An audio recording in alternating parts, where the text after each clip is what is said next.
Magandang umaga mga paps. Andito ako sa Mangaldan, Pangasinan.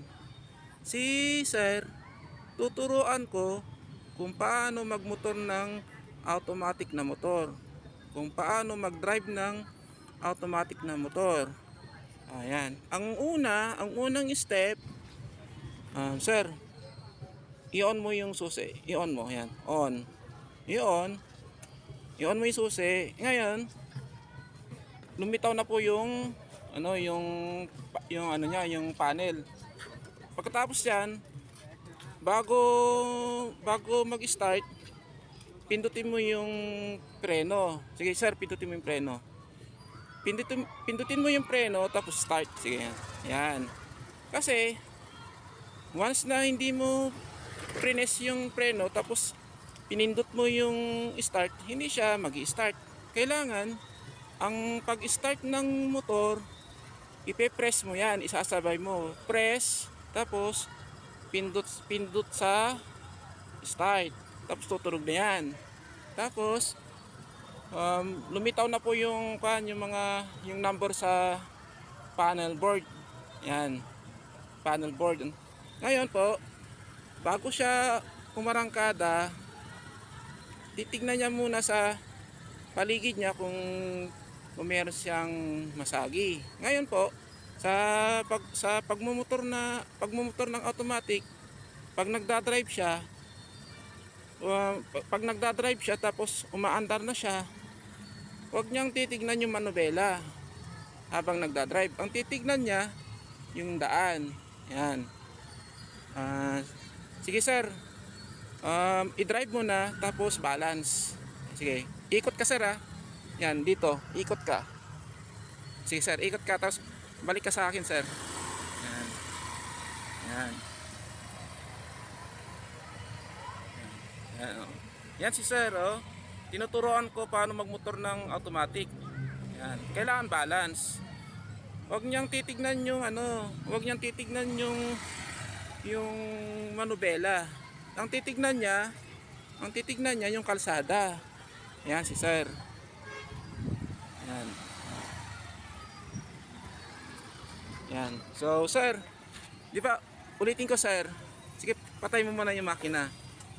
Di ba, bago mo i-start yung motor, ano yung una mong gagawin bago mag-start? Yan. Una po, i-ano mo yung susi. Yan yung susi. Bubuksan yung susi. Iikot yung susi. Opo. Tapos, anong gagawin para mag-start? Pag lumabas na po yung mga number dyan po. Oh, yung mga panel board. Ayan, yung mga number. I-ano na po itong start. Tapos, brake. Kailangan po, pagsasabihin po yan para umandar po yung makina.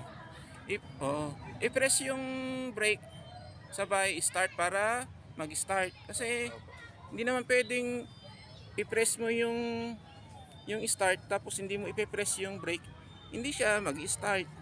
Sige sir,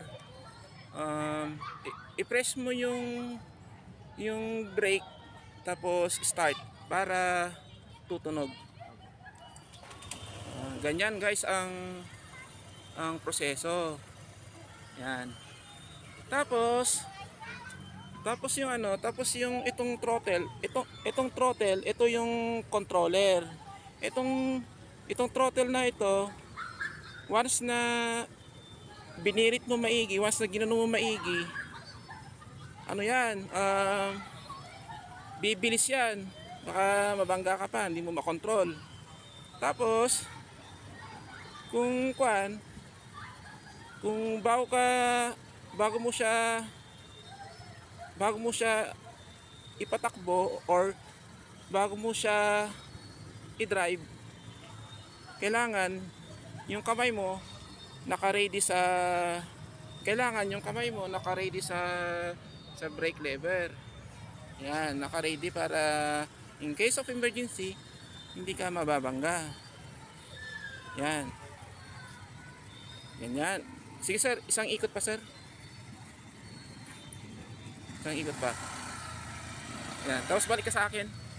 Yan si sir, tinuturoan ko kung paano magmotor ng automatic. Yan. Medyo tumutukod pa. Yan. Yan sir, balik ka.